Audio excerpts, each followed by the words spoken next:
Welcome to Think Big by Michael Zellner, powered by Platinum Jewelers. All positive, no politics. On this podcast, you're never going to hear or watch anything negative that's going on in our world today. My hope is that you will be able to take something away from my guests who share stories of motivation, inspiration, and success, life lessons on how they got to where they are today. My guest today on episode 107 is Matthew Brownstein.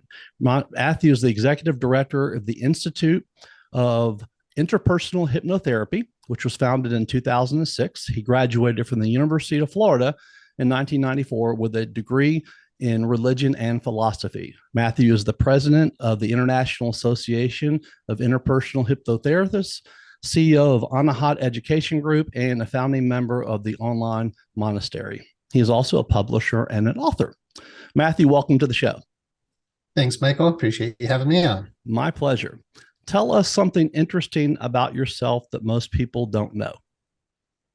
Something interesting about myself most people don't know. Aside from career, I'm an avid paraglider. So I've taken my paraglider way up into the clouds all around the world. I've flown in Brazil, Peru, Costa Rica, and Colombia, and then all over the country. So I don't know if that's related to the interview, but that's what popped in my head. Something people don't know. That is really neat. How'd you get into that?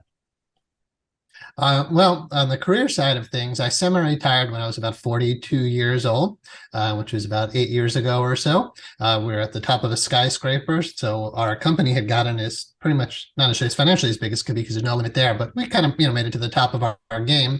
And then I said to one of my staff members, can you just do what I do? I mean, I've delegated everything else. Can you just do my job? She's like, yeah, probably better. So I'm like, great. So intelligent people hire people more intelligent than they are. So I hired this person to do my job.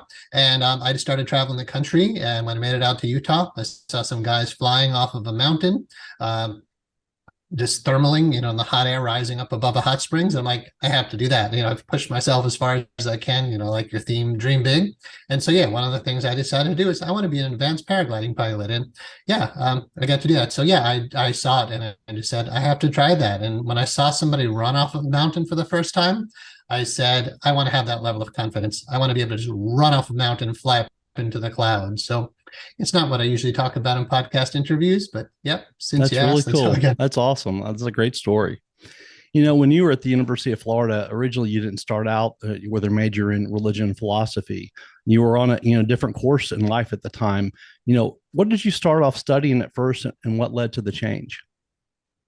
I was a liberal arts major, so I really didn't have a course in life. In fact, I don't feel like my life started until January 13th, 1992. So what got me into religion and philosophy was what I could only call a spiritual awakening. Now, I don't know your audience. I'm not here to be religious, but something happened to me. I went from a world that I would just say was ordinary, not bad, not suffering. I wasn't really searching for anything. I happened to just be lying in bed and made love with my girlfriend that night. Nothing out of the ordinary. But when we're just lying there, all of a sudden the whole room became light. And I just felt love and bliss and joy and goodness and everything you'd ever want to feel. It just happened in an instant. And I didn't know what it was, but I couldn't have been the only person who'd experienced that. I mean, I was atheistic, agnostic at the time, so the idea of God didn't really mean anything to me. But when that experience happened, I realized there's something more to life than what I had been learning about or tapping into before. So because I was in college, I was so moved by this experience, I decided to major in philosophy. I said, all right, well, I have some sense of where to go. Right. Maybe the philosophers know what happened to me. The truth is they didn't, but eventually I changed my major to religion, and religion started explaining this, but didn't teach me necessarily how to tap back into it again. That's when I started getting into meditation, yoga, tai chi, the different practices that help us to grow, to blossom, to be all of who we really are. And as I started studying Eastern religion specifically, they absolutely talked about these awakening experiences that people have. Like we hear about Buddha sitting under the Bo tree. It's like, what happened to him? Right. But one person who has one significant experience can end up creating this huge movement. Like think about how many Buddhists there are now because of one man who sat under a tree. What happened to that one person under that tree? So I felt that I probably, now I realize yes, but at the time it's like I probably tapped into something that the great sages and saints had found. But that's really what motivated my entire, and still every day, honestly, that motivates my career path has been that one major experience. And yeah, it wasn't something I was looking for. It wasn't because I was religious, but my mind got blown and it was never the same again. I talk about a lot, the power of a moment, how one moment in time can change your entire life. And that obviously that happened right there for you. And, I'm very in tune with the spirit, world and believe in that. And I know that, energy never dies. And, I feel my father's presence. We're coming up on 10 years since my father passed away. And I feel him around me all the time, his presence around me. I feel him. Things that happen, I know there's signs from him. So, all that stuff there, I'm definitely, I believe in all that and have for a very long time. It's good to hear, and it's beautiful about your father. Yeah, I'm glad to hear you're open to that. I try to tone it down, not knowing the audience of a Sure. podcast, but yeah, spirituality has been everything for me. Life was really meaningless without that. It was like, what am I just supposed to work and have a family and have kids and then die? Like that's what life is. And yeah, the religious philosophical studies were just my mind wanting to know, is there something more? I Right. didn't know what I was going to do with a career in that, but I just knew it was a path I had to follow. So I guess it was a following your heart path, much more than what made sense logically or with my intellect. It happened the exact way it was supposed to happen. Fair enough. Absolutely, is how I believe. For those that don't know, if you would share with the audience exactly what a hypnotherapist does, and is there a difference between hypnotherapy and hypnosis? Sure. So yeah, I'll just segue a little bit. So that experience that I had made me want to tap back into that again. Right. And I started my field in my career after the religious studies in Chinese medicine, thinking, all right, maybe energetically I could get people into that using acupuncture needles. But it wasn't quite it. Once I found hypnotherapy, I found a path that goes directly to the root cause of suffering. It goes right into the subconscious mind. It bypasses the critical mind and really gets into the heart of the matter, very much literally. So, what is hypnosis? We can start there. It's an altered state. By definition, we say it's a natural, meaning not drug induced, altered state where we have more responsiveness, receptivity to suggestions given to the subconscious mind. So if I say to you something now, like you are now feeling more motivated to succeed, that can just go right into your conscious mind, but get bounced right off of what we call the critical factor. So when we give somebody positive suggestions, it's really easy for them to reject the suggestions. But in a hypnotic state, we're more open and receptive to suggestions. Hypnotherapy goes a lot deeper than just the basic programming. It's where we're using powerful transformational modalities to talk directly with the subconscious mind. So you might imagine old Freudian analysis was about analyzing the subconscious mind. Hypnosis or basic hypnotic programming, you might say, is to reprogram that subconscious mind. Hypnotherapy actually transforms the content in there in a more interactive way. So for instance, let's say you were 5 years old and something negative happened and now you're traumatized and you have low self-esteem, a lot of negative beliefs and a lot of negative emotions. A lot of people live with that without having it resolved. And traditional talk therapy, is great. Like, thank God we have that, but you might just be talking about those difficulties for years. Where in hypnotherapy, we can go directly to that inner child, as we might call that part of the psyche, and transform it by talking directly with it. A lot of the work involves forgiveness. And then once we've let go, so if you think of forgiveness as letting all of that go, not just the memories, not just the relationship, but the negative beliefs and emotions that people hold. Once we clear that, then we start tapping into our true nature. Right? That's a return to love. It's a return to wholeness. It's where we could actualize our full potential. Right? So essentially, I realized in my early days, we are blocked to the wholeness, the greatness of who we really are. And by just clearing the blocks to the awareness of love's presence, if you want to say it that way, it's a Course in Miracles way of speaking, clearing the blocks to the awareness of love's presence is the answer. It's not like we have to really learn anything or accomplish anything. There's always something to learn, but what's most valuable is already inside of us. And hypnotherapy can help to clear those blocks in the fastest way beyond anything that I have discovered over the years. And believe me, I've been around the block in the self-help, holistic health fields. But hypnotherapy, when I realized the mind is the problem, and here's a way to go directly to the mind to resolve it, yeah, I was hooked once I found it. Wow. I'm very transparent on my podcast. I actually had someone on several months ago who I saw online. He was a Facebook friend, never met him before, but he talked about how he almost committed suicide. Very successful trainer, good looking guy in really good shape. You never know what's going on behind the scenes with somebody. You just never do. And I reached out to him and had him come on the podcast because I went through similar things a few years ago after almost passing away from 2 pulmonary embolisms, where I was very close a few different times to committing suicide. So he came on the podcast and we talked about it, to have it open so other people could know that, hey, other people do go through this too. I've seen a therapist on and off since I was a teenager, a few different ones. I have a really good one now, a psychologist that I use now that I talk to a couple times a week. But you really just nailed it there. I mean, you talked about how when you're just talking to someone, sometimes, you talk about things, they help you get through things, but sometimes you really don't get to the root of the problem, do you? Yeah, with all respect to every profession, especially psychologists and social workers and mental health counselors, I run one of the leading schools of hypnotherapy in the country, and I guess probably in the world if we were able to compare.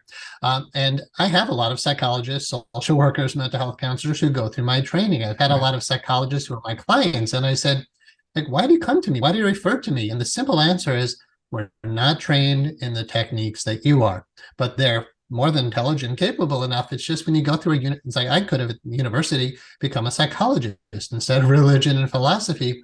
But honestly, I was more impressed with the saints and sages of the world's great religions than I were with the psychologists of the time. Not to put them down, but when if we go back to Buddha as an example, right, I wasn't seeing like Buddhahood in the university setting, but this enlightened state of being really made a lot of sense to me. Because again, I had an awakening, which was perfect mental health. At that time, when I was 19, all that light and love and bliss was pure wisdom and joy. You would never have any maladaptive behaviors that would come out of something like that. And I said, there has to be a form of therapy that guides us to that.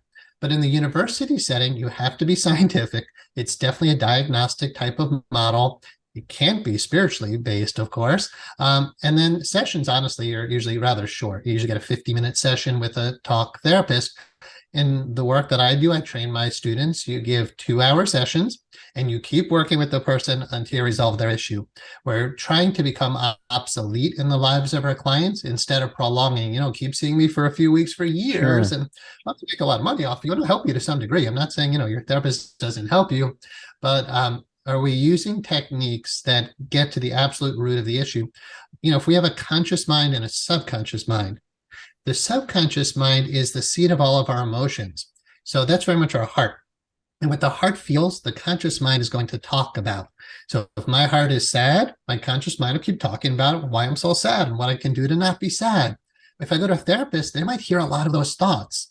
But if we don't just clear that sadness, just clear it, I'm not saying suppress it or deny it, but truly transform it to pure joy, you don't have to keep coming back for therapy, right? Right. So if you have to keep repeating a process for a really long time, it might suggest the process is not as effective as it could be.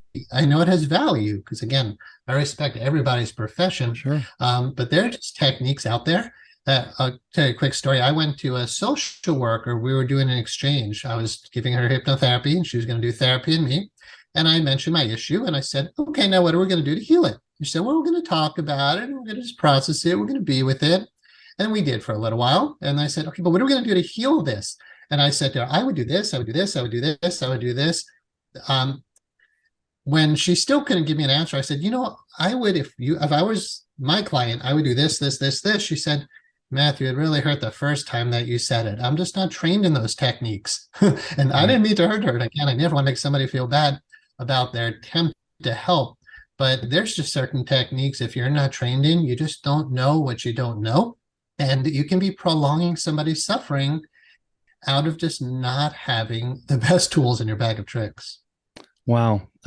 Did that person there, is that someone that you ended up working with?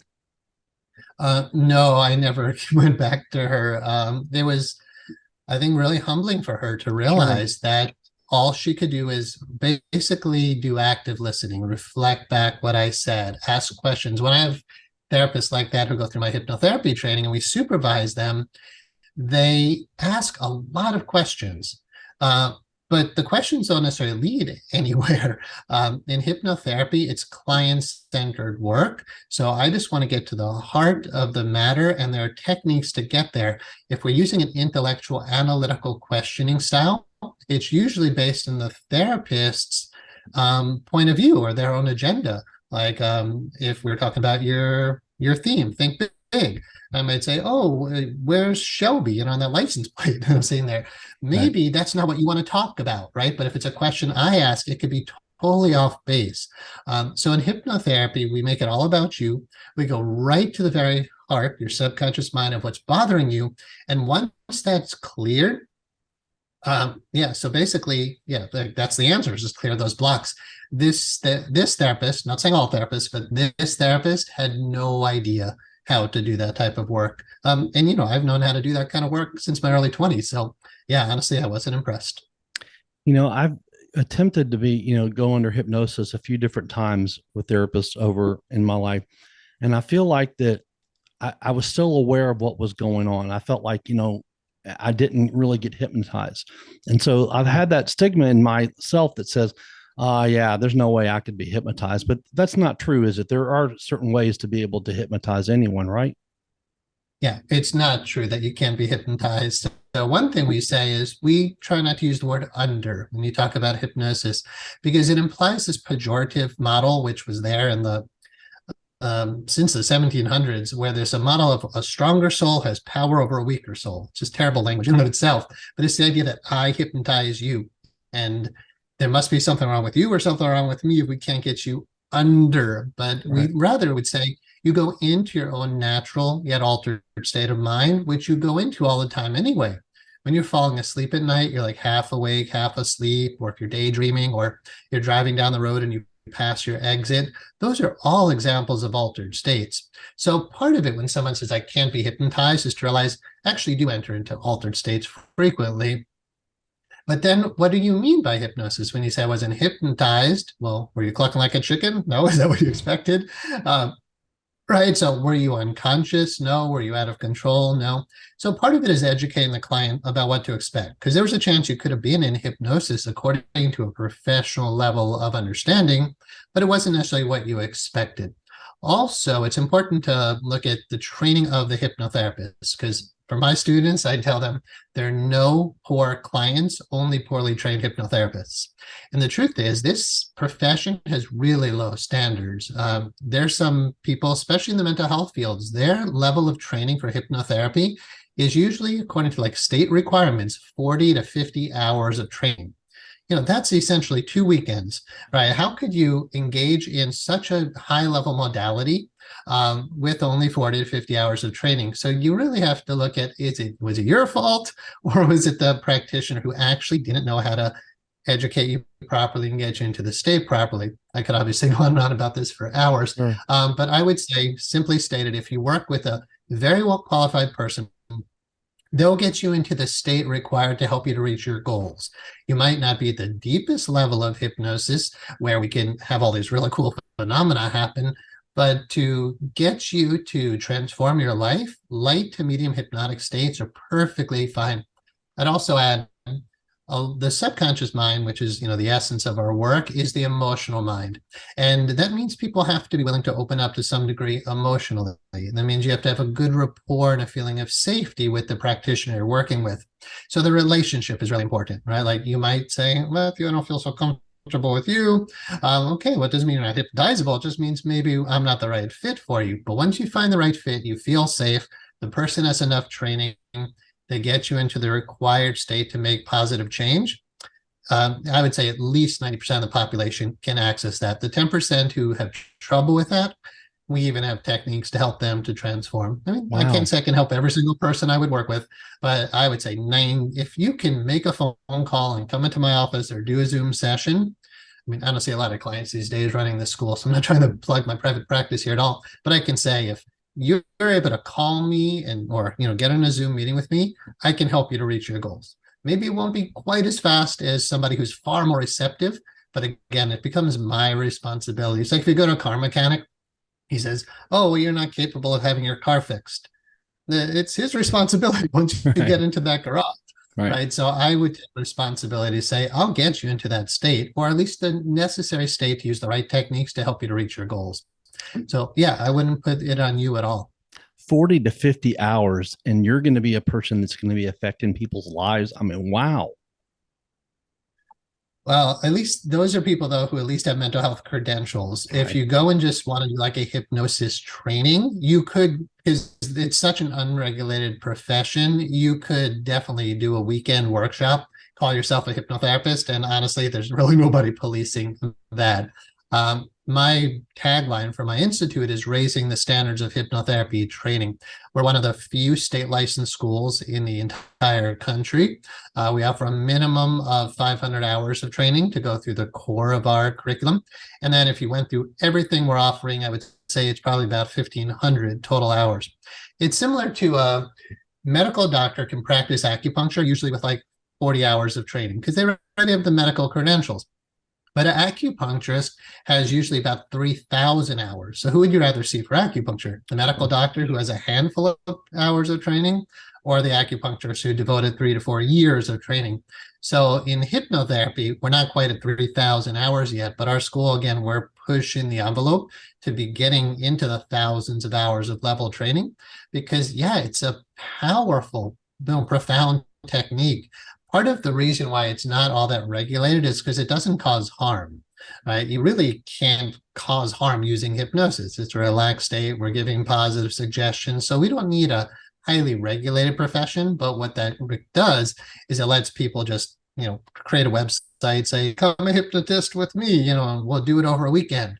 That's unfortunate for our profession. But fortunately, there are people like me in the field who've taken more of a leadership position to say, let's make this profession just like massage therapy, chiropractic, acupuncture. A lot of these professions really had to work to make themselves credible. Like, massage used to be, oh, you're just a masseuse. It's like one step away from a street worker. Right. But now, you're a licensed massage therapist and people will trust that you have ethics and credentials and regulation. And we're working to do that more and more for this profession as well, for sure, especially when it comes to working with therapeutic conditions because anybody can do hypnosis without a license. But once you start getting into medical, dental, and mental health conditions, that's a whole nother level of training and credentialing. Are you shopping for a new watch, an engagement ring, any kind of jewelry at all? What's up, Memphis? This is Jaren Jackson Jr. from the Grizzlies, encouraging you all to shop where I shop, Platinum Jewelers here in Memphis. Platinum Jewelers has a big selection of earrings, stockable rings, luxury watches, necklaces, bracelets, really whenever you need. 9387 Poplar next to Fresh Market in Germantown. So if you need anything jewelry related, go to my spot, Platinum Jewelers. And you just mentioned a few minutes ago about Zoom. So you guys, obviously you were able to work, when COVID going on, still able to keep everything going. Is it work any differently through Zoom than it does in person? It's been remarkably good through Zoom and in some ways better, right? Like the clients in the comfort of their own home, they don't have to drive there and burn gas, fossil fuels, and then get stressed out, maybe, in traffic. They don't have to come into a strange setting, waiting in a waiting area, thinking about other people on other sides of the walls. Because, one of my offices, you could hear the insurance agent on the other side while I'm trying to hypnotize someone. And sometimes our clients get loud if they're crying or whatnot. Sure. And then if they know that somebody right in the other room can hear them. So working at home actually makes people much more comfortable. It's a lot easier. You just, show up right at the time. You don't have to drive for a half hour, whatever, to get to an office. So it's been great. When COVID hit, we're a school and we were concerned, like, are we going to be able to keep doing these trainings? But we applied with the Department of Education to do 100% of the training online. We still have in-house training for those who want it, but we're able to do 100% of the training online. We've proven we can train in this profession online extremely effectively, if not better. And then, yes, most of our graduates now are just doing Zoom sessions and having great results. Hypnosis is largely auditory, right? Your eyes are closed. I'm speaking to you. You just have to hear me. There's very little touch involved in hypnosis, and I would say that's less than 1% of what hypnosis could be, but we can definitely induce hypnosis without having to touch the client. And some people even prefer that. And technically, some professions, you're not even allowed to touch your client. Sure. So yeah, doing it through Zoom, we don't have to worry about touch. We don't have to worry about you feeling safe because you're in your own space. So yeah, it works just as well and maybe arguably better. I just don't have any studies on that yet. That's amazing, though. And now it's obviously opened up instead of just having people locally being able to come, it's opened you up to the whole world. Yeah, absolutely. Yeah, and I mean, our movement is international. Like my mission is global, and to see my graduates around the world now, and that clients are being seen around the world. Yeah, my goal is to be able to measure 1,000 graduates. We have that, but we can't measure it quite yet. So the goal is to measure 1,000 graduates, seeing 15 clients per week on average. That's 15,000 hypnotherapy sessions per week that happen through us. So yeah, as far as like thinking big, I mean, that's just like the next goal, but I love Yeah. your think big theme. It's like, I could only in private practice see at most 25 clients a week. When I saw 30 a week, I almost ended up in the hospital. So 25 a week is, 50 hours per week. That's like the most anybody should be working anyway. Sure. So 15 clients a week is pretty healthy. But yeah, I could only see on average 20, 25 a week. But now through this work, 15, the goal to be able to measure 15,000 hypnotherapy sessions happen per week because of this. So yeah, working to change the world one mind at a time. And that's amazing. Now, thinking about that also, when you just talked about someone being in the comfort of their own home, I could see obviously where that can make a big difference for someone for sure. Yeah, definitely. And it's been fun doing sessions online because you get to see people's bedrooms, you get to see their Yeah. dogs and their kids. And, it actually makes it a bit more personal instead of them coming into your office and you don't really get any context. We have to ask questions about, their home life. It's called an ecology check. But when you're online, you're that much closer to their real environment. Absolutely. You said, quote, I actually dedicated my life to relieving human suffering and promoting health, wealth, and enlightenment for myself and others. I needed a profession that could do that. I wanted something which could liberate the human heart and the human mind. I needed a profession that was rooted in spirit and could liberate others from their self-imposed limitations, false beliefs, and negative emotions, unquote. How were you able to figure out that hypnotherapy was going to be able to help you achieve those goals? Yeah, I love those words. Thanks for reading that. I was like, whoever wrote that, I like that stuff. Yeah, I just chose to focus on the highest, right? Health, wealth, and enlightenment. So a health, all psychosomatic illness by definition comes from the mind. And again, my background is Chinese medicine. So I wanted to be in the healing arts, but I eventually learned, and I learned this through Chinese medicine actually, the highest. So in the Yellow Emperor's classic of Chinese medicine, it says the lower level physician heals in the body level. The mid-level physician heals on the energetic level. The highest level physician heals on the mental, spiritual level. Like, well, how is acupuncture quite getting to the mental, spiritual level? And it encroaches upon it, but it doesn't get there the way hypnotherapy does. So I realized, whoa, for my mission about health, healing the mind, and that became my tagline, heal the mind to heal the body. Heal the mind, healing the body. So I gave lectures about that for years. And yeah, I would have people just hear those lectures and walk out of there having miraculous healing occur because they realized, oh, my mind is doing this. Well, I can just change my mind. Right. So all psychosomatic illness can be healed very fast just through a mental shift. Wealth, right? Motivation, that's your mind. Fear to keep you from getting out there. Let's say you have a profession, but you're afraid of networking. That's your mind. You're afraid of public speaking to promote yourself. Mind. You want to do podcasting, but you're too insecure. Mind. It's always your mind. In our mind, we have a financial self-esteem circle, whether we know it or not. It's kind of like how much you feel like you're worth. So I remember when I was in my college and graduate studies, I remember somebody was making $30,000 a year. And at the time, I'm like, wow, that'd be great. That's a lot of money. If I just had 30,000, that's a lot of money. That was like the size of my self-esteem circle. But then as I learned more about hypnotherapy, I learned I can program that bigger. I could add a zero to the end of that. And I can tell you now, my gross income is now 20 to 30, but definitely over 20 times more than it was when I started my profession, because I just kept programming my mind to take in more abundance, more success, more motivation, more drive.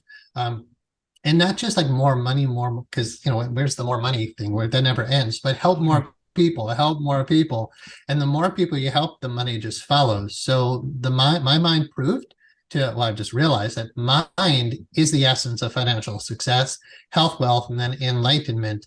The highest I believe any human being can strive for is the enlightened state. I don't think most people do strive for it, but if we see role models who have made it to that, it's a level of being, like in Buddhism again, where you're free of suffering, right? And that's something worth striving for, to eliminate human suffering of all sentient beings, to be free of suffering.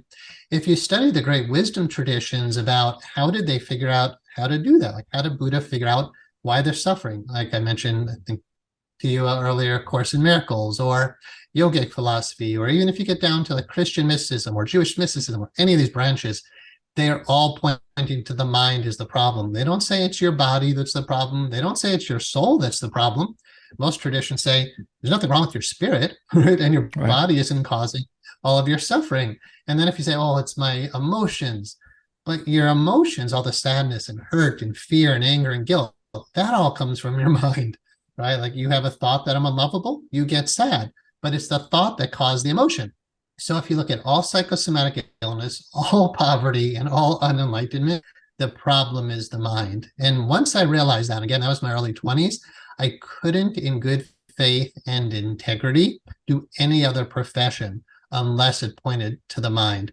And yeah, I just had different people over the years, teachers, advisors, whatever. They were just saying, you're a teacher, you're a healer, you need to be on that path. So that's one of my biggest messages when I get on podcasts and whatnot, is like find your path and stick to it. And for me, it was absolutely a path that approached healing the mind, or it was barking up the wrong tree. How does hypnotherapy, you just mentioned about someone's emotions, how does hypnotherapy really help someone work with their emotions? Like if they're overly emotional and, and have a hard time dealing with things, with death and other things in society, does it help with that? Absolutely. In fact, that's what I would say I specialize in, the idea of opening the heart, right? So a lot of people suppress their emotions. We learn to just push the stuff away. When we bottle up our feelings, they're going to come out in some other distorted way, but nobody really teaches us what to do with our emotions. During my religious and philosophical studies outside of the university, I started studying with some great teachers who would actually teach you what to do with your emotions. And essentially, I learned, don't suppress your emotions. Don't act out on your emotions. There's a way to just get them to transform and burn away. You can ask me more about that if you want. But to answer your question, I needed a profession that could clear the emotional blockages, right? Back to the idea of blockages again. Hypnotherapy does it by, first of all, going directly into where those emotions are stored, which is your subconscious. It asks you to look, if you're willing, it asks you to look at your emotions quickly in the process, right? So if a client says to me, I'm really stressed, I'm really busy and I'm doing all these behaviors I don't want to do, I say, okay, just stop for a moment, take a breath. How do you feel? All right, while you're doing this behavior you don't like, what's the feeling? If we just go right into the feeling, then that's the first step, is just prioritize it. But then how does the technique work? There's so many techniques, it'd be hard to go into, but the general answer, there's so many approaches to it, but generally there are I'll give you this answer. There are memories in the subconscious mind that happen from past events. Those cause our negative belief systems, and those cause our emotions. So where do all the emotions come from? Negative thinking. But the deep subconscious negative thinking, where does that come from? Your past memories. So one of the main modalities in hypnotherapy is regression. Like we have past life regression, but that's another topic here. Although it's still kind of relevant for people who believe in that, but mostly down to earth, we're talking about childhood regressions back to when not even traumatic, but just challenging things happened to you as a child. Hypnotherapy can talk directly to that little boy or girl, and just meeting your inner child can be remarkably liberating, especially for a guy to go and be like, oh my God, that little boy inside of me is actually crying. Just to give that part of metaphorical, internal hug, just says, hey, I'm listening now. Right. So that's one of the first things. If you have a child who comes in your room and says, like, help, I'm so scared. If you say, shut up and get back in your room. Well, that's not helping. That's suppression. Right. But if you just say, tell me what's wrong. The fact that you're listening is huge. So we teach you to listen to your heart, to listen to your subconscious mind, to listen to your inner child. So offering comfort is helpful. But like I said, there are powerful transformational modalities that can transform that content. And honestly, any session that we go into within 2 hours, whatever we dived into is probably resolved, right? It's not like you have to keep coming back. Oh yeah. That's amazing. I'm telling you, like if you were sad about something, and it's not just this one modality, but yes, I could put you into hypnosis, take you back to the cause of the sadness. not just help you to know why you're sad, because you probably know why you're sad, right? And knowing the cause of your problem doesn't actually resolve your problem. But by bringing that part of the mind to consciousness, you can just transform that part. Like I mentioned before, forgiveness is a really key step, but there's a return to love that happens through the process. So our branding, my school, is called Interpersonal Hypnotherapy, and it acknowledges that the root cause of all of these emotional upsets, there's some relationship. And essentially, you could say it's an unforgiven relationship. Right. So let's say you had stress-induced headaches because you're really angry. We call that stress, but you're really angry because somebody hurt you way back when.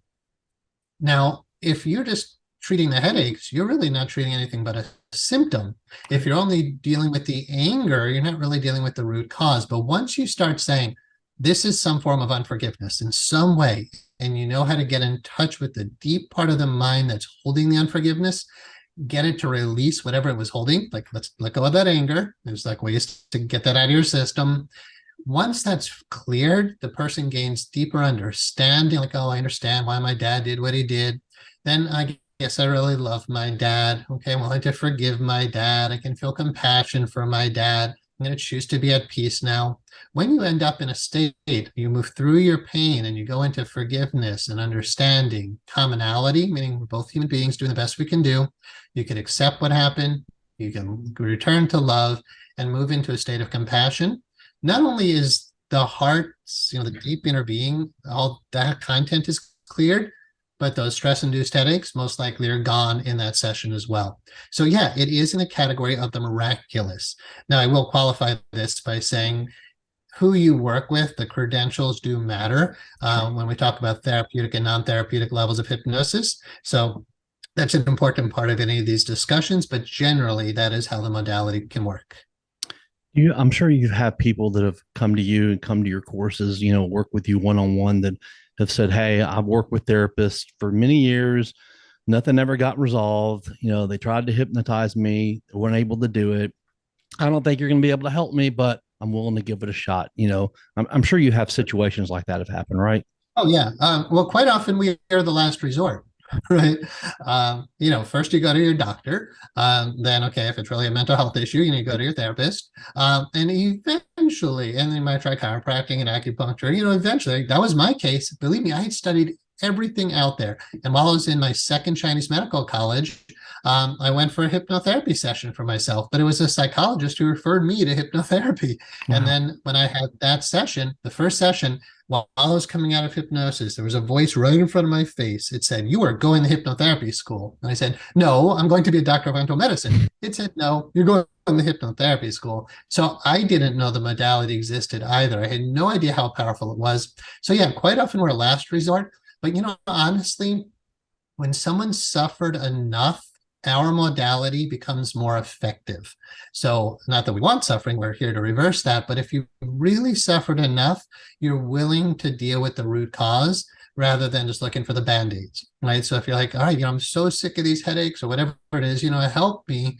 And then once you see, oh, okay, well, this problem could really be an emotional problem. Oh, that means I need to go into my painful childhood. Well, it might. Have you suffered enough? Are you willing to go into your painful childhood so we can resolve that once and for all? So once there's willingness to change, yeah, the work happens a lot easier. So it's really not about like, can I hypnotize you? It's really, have you suffered enough? Are you willing to do what it takes? Because I have techniques, honestly, that don't involve hypnosis that can help you to make positive change. So as long as the person shows up, and again, there's willingness to change, then again, it's my job. It's not the client's anymore. I think you said it a minute ago. You said about, a lot of people, it's a Band-Aid for many people, the stuff they go through. Isn't it sort of a lot of times just, I do this just to help me get by? Yeah, sure. I mean, aren't all of us doing that a lot to some huge degree? Essentially like any medication helps you. And it's okay, thank God we have medications, but they really help you to get by. They don't hardly ever, I don't think any medication could really be said to truly heal the root cause of human suffering. But yeah, so we're all just trying to not suffer. We're all trying to feel better. But the teachings are out there. The techniques are out there. It's just, I don't believe people necessarily are searching for that. We're not necessarily asking the right question, right? It's like, how could I just get by, instead of like your theme, think big. Like, how can you truly thrive? How can you, like, give you an Oprah term, like, how can you live your very best life? How can you live a life worth living? You have to be asking those type of questions, right? What is enlightenment? What is wealth? What is self-actualization? How do I get free? If it's just coping, you'll get coping mechanisms. But if you're asking, how can I absolutely be self-actualized, which to me means successful in every category of your life, right? Are you spiritually aware? Are you mentally, emotionally healthy? Are you physically healthy? You have a career, financial abundance you want? You have a meaningful, rewarding career that you love? Are your relationships thriving? Those are just like 5 major categories. Sure. Most people are not asking for that. But if you ask for it, my experience is you'll get it. You just have to not be willing to get by with the Band-Aids, but really, like you said, think big, dream big. And the answers are out there. Now, I had a therapist years ago when talking about medicines. He said, I can put you on an antidepressant. He goes, but you can defeat any pill. He goes, your mind is stronger than that pill. So that if you're not willing, to do other things, that pill's not going to do much for you. Yeah. And if anything, the pill will be holding you back because you're giving power to something outside of you, which is essentially what that therapist was saying. I had a client, he came in with his wife, she brought him in. He couldn't wear, his older gentleman, he couldn't wear his dentures. He kept gagging every time we put them in his mouth. So I said, bring the dentures, come into my office. So he put his dentures in, immediately gags, takes them out. I work with him for maybe an hour or so, get him to be able to wear his dentures, put him into hypnosis, actually wearing the dentures, and then sent him home with a good recording. But his wife was in the session at the same time. She called me a few days later and said, thank you so much. You've completely resolved the issue. One session, he's wearing his dentures, he's smiling, we can be social again, we can go out with our friends. She said, and I stopped smoking. I said, wow, I didn't work on you. How did you stop smoking? You were just sitting in the room with us. She said, I kept hearing you tell him over and over again, nothing outside of you has power over you. And those dentures cannot make you gag. Nothing outside of you has power over you. Your mind is the source of your power. And she heard that and she just said, oh, well, then cigarettes can't make me smoke them. And she stopped smoking just like that. So again, miracles are mental and miracles are shifts that happen like that. It's an instantaneous change in the mind. And once you realize like most human suffering is coming from the mind, then miraculous change becomes really real. So yeah, I appreciate what your therapist said, that it's not the pill. I mean, really, I don't want to say most, I should be statistically accurate, but let's say a lot of medicine is placebo effect. Right? We all know that. We all know that taking a lot of the pills we do are most likely just placebo. Sure. But we're giving the power to something outside of ourselves. And that leads me, just talked about that couple, leads me to my next question. What happens in, hypnotherapy session, what have been, some of the more successful treatments that you've seen as a hypnotherapist? Yeah, I could definitely talk about mental, emotional, spiritual, but the ones that come to mind are the physical healings, because that's what I specialized in with the background in Chinese medicine. I had a client, she had cancer of the blood, some form. I didn't even want to know the diagnosis, but she would bring in her blood results and showed me how all the levels were way off. When she walked into the office, I don't like saying this, but she looked like walking death. I mean, she was given 4 months left to live. Her eyes were sunken in her head, and a therapist friend, a psychologist, actually referred her to me. And I worked with this woman for about 4 months, twice a week. We watched all the blood levels normalize. And now this was in coordination with the physician. So I'm not saying medical science didn't help as well. But after 2 years later, I saw her and her therapist friend, and I walked into a restaurant, and there they were, and they saw me, they lit up, they go, oh my God, Matthew. And they came over and they hugged me, and they attributed her being alive to me helping her. I'm working with another gentleman now who was referred by his doctor to work on leukemia. And again, we work in coordination with physicians. It's not like we're saying we're an alternative medicine. We're not alternative, we're not medicine, but we work in a complementary professional way with other practitioners. So I have seen rheumatoid. I was living in India and I was hoping to be on sabbatical, but when people heard what I did, I started getting clients, and it's hard to say no. So I had a woman with really bad rheumatoid arthritis, fingers all gnarled, and feet, walking with the cane, all hunched over. We worked twice a week for, I don't know, a month or two, and her fingers were moving and the swelling had reduced. Her feet were back to normal. She was walking upright without a cane, and people said, my God, she used to be like a cripple. Now she's walking like a goddess. What did you do? And of course, more clients from that. So yeah, it's these medical miracles that I've seen. I've literally seen tumors shrink. I've seen endometriosis resolved, ulcerative colitis, asthma, allergies, fibromyalgia. So yeah, especially when it comes to gastrointestinal issues, so colitis, Crohn's disease. I saw Crohn's disease completely resolved in 10 hours of working with me. This was a 70-year-old woman, had this for years. Nothing was able to change it.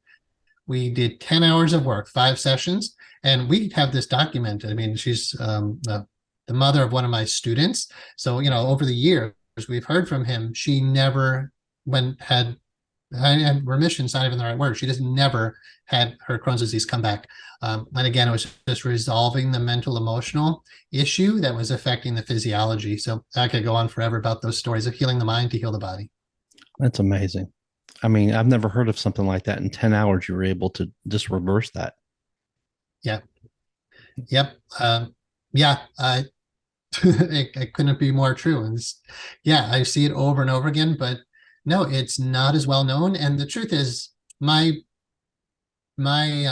story and the school that I run is very unique. It's a hypnotherapy training based on deep principles of healing and enlightenment. It's not like, again, just like a 20-hour hypnosis workshop.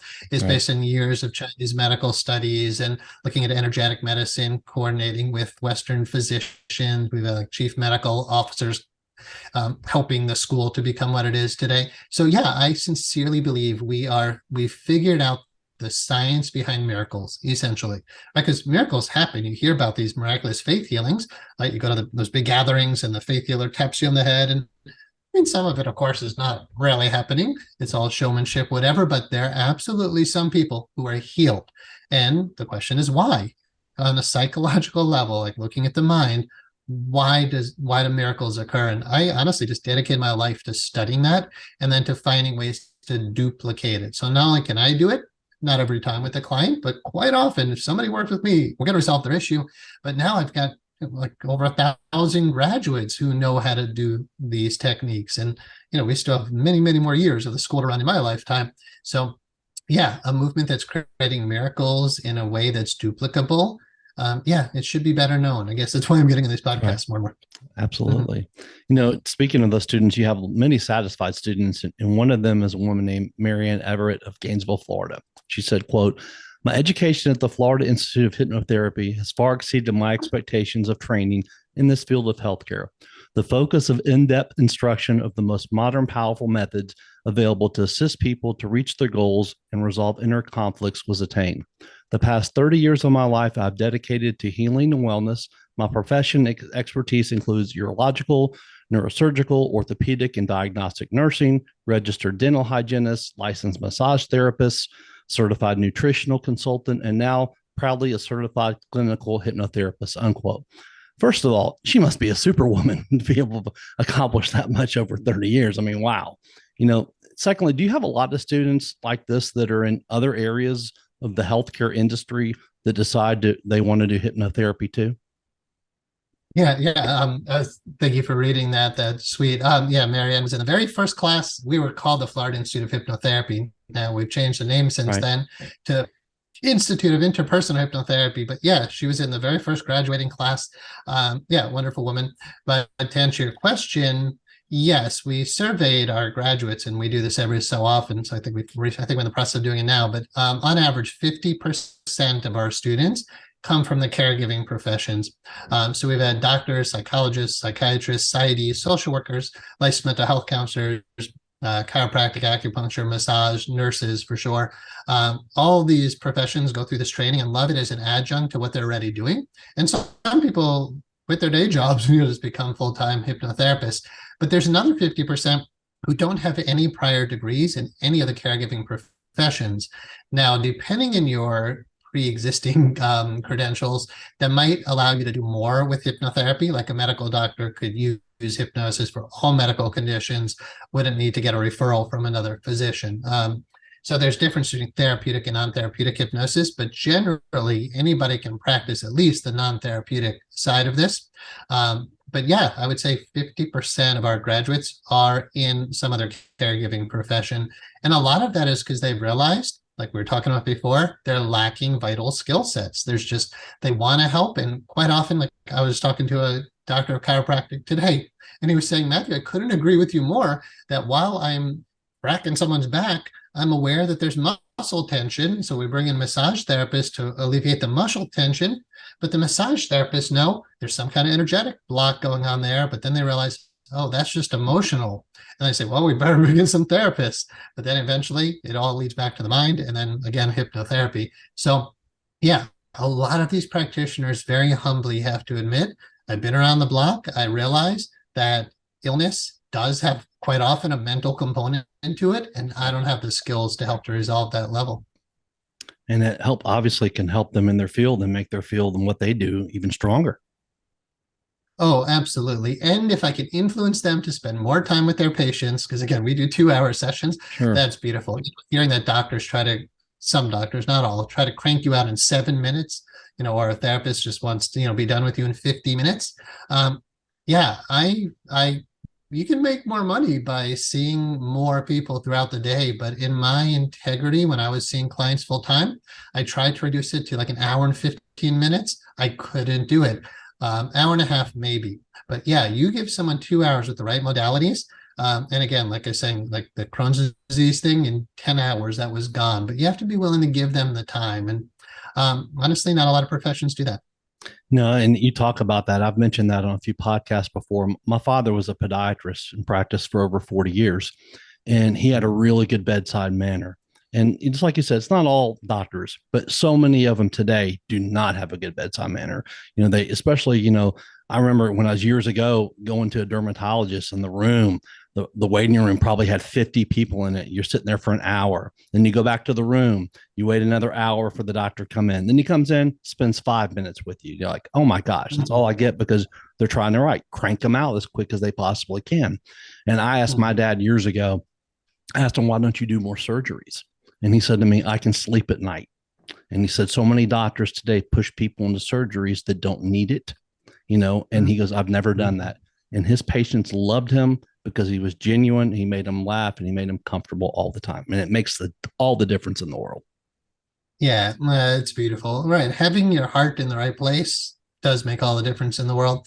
Yeah, I mean, thank God we have our doctors out there. Maybe we don't have enough, so they have to keep cranking out more and more patients because there's not enough physicians.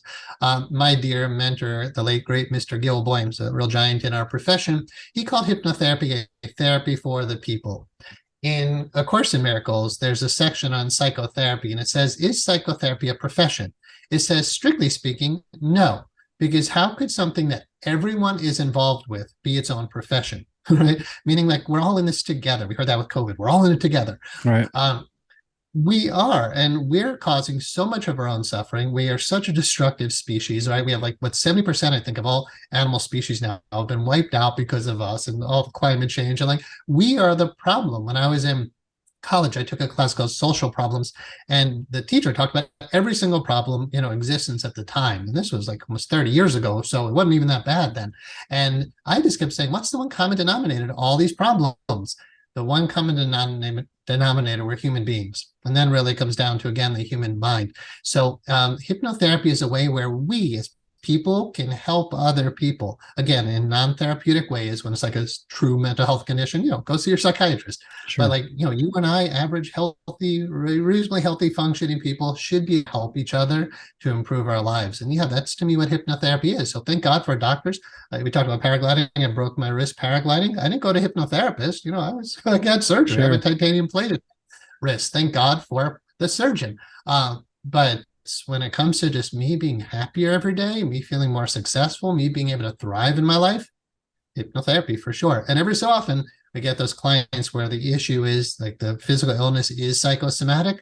We resolve the issue in the mind and the body just gets better. And sometimes we don't even talk about the physical issue. They come in for stress reduction. We help them to be more at peace. And then all of a sudden they don't have their physical health issues anymore. Right. So in A Course in Miracles, it teaches peace is health. when you're in a state of peace, deep inner peace, your physiology normalizes itself. We don't need doctors and psychologists to help us to be at peace. So for me, hypnotherapy is a movement that can just bring about more world peace. And we all need that, for sure, maybe more than ever. Talking about how people can sometimes make themselves sick, mentally sick. Last year, I took a course with Anthony Robbins, Tony Robbins, big motivational speaker. And he said the number one reason that people were dying from COVID was obesity.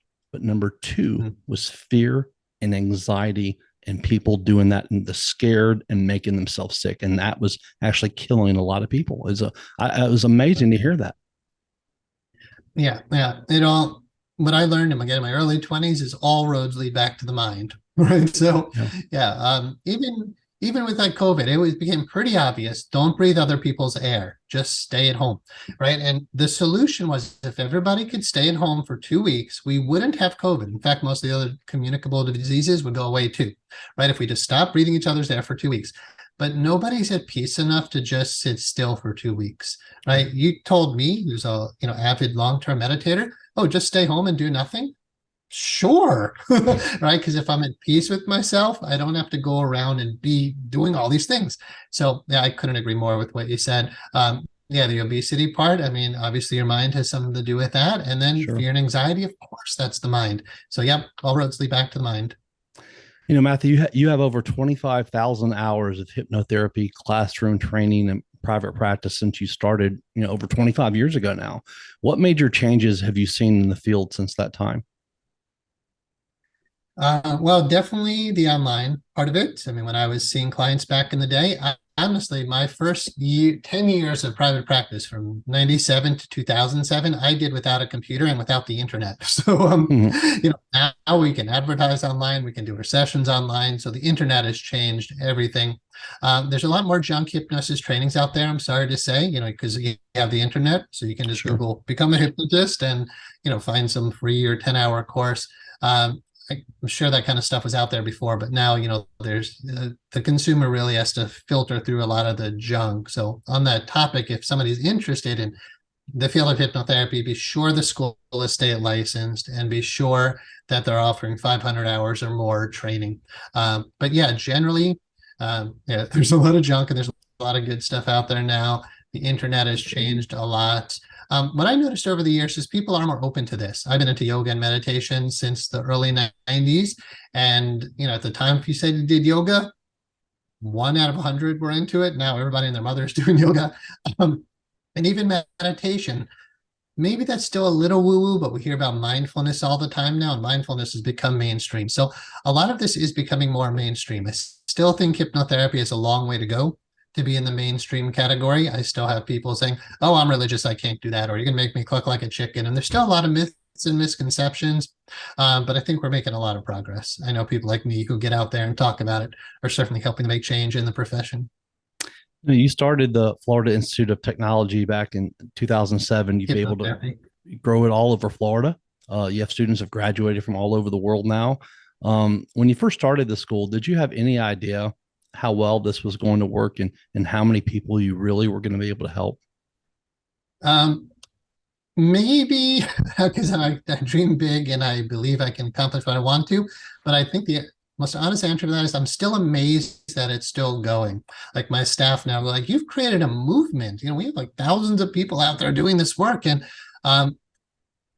I'm just amazed, and it's hard, like running a school, a state licensed school, and, moving towards, I've been talking about all our bigger visions, but I dump the majority. I take a very minimal salary. I dump all of the money back into the business, and it's really hard to run. So it's very expensive to keep things going at the level that I do. I'm just always amazed that it's still going. It's like, oh my God, we paid our taxes. Oh my God, I'm not carrying any debt. It's like, it just keeps going. And I think just like my private practice, I only cared about helping people. I'm just 25 people a week, and then the money follows. I'm just going to graduate 1,000 people and get them to see 15 clients a week. Like when I have these visions of just helping people, and I think that's advice for anybody who's listening, is like, how do you think big and succeed and really grow? Be service oriented, even if it's a product. Like one of the secrets to getting wealthy is find a need and fill it, right? And I'm like, well, I'm all about inner peace. but everybody needs inner peace, right? So, yeah, I'm just kind of amazed that it's still going, although not terribly surprised, because I do believe everybody has a calling and a purpose. And this is just my calling and my purpose. And I feel like if you do that, you have the best chances for success. So, yeah, just honored, amazed, but really honored that it's just still going. I have a lot more that I want to talk to you about. Would you be willing to come back within the next couple of months and do part 2 with me? Yeah, sure. It's very enjoyable. I enjoy talking to you, so happy to. Okay, awesome. This has been wonderful. I really appreciate you coming on today. This is going to be a great podcast. I can't wait for, my audience to hear this and to be able to watch it. And I also want to also thank my new sponsor, Platinum Jewelers, today too. So I appreciate your time today, and I look forward to having you back soon, Matthew. Thank you so much. Thank you. I appreciate you, Mike. Thank you.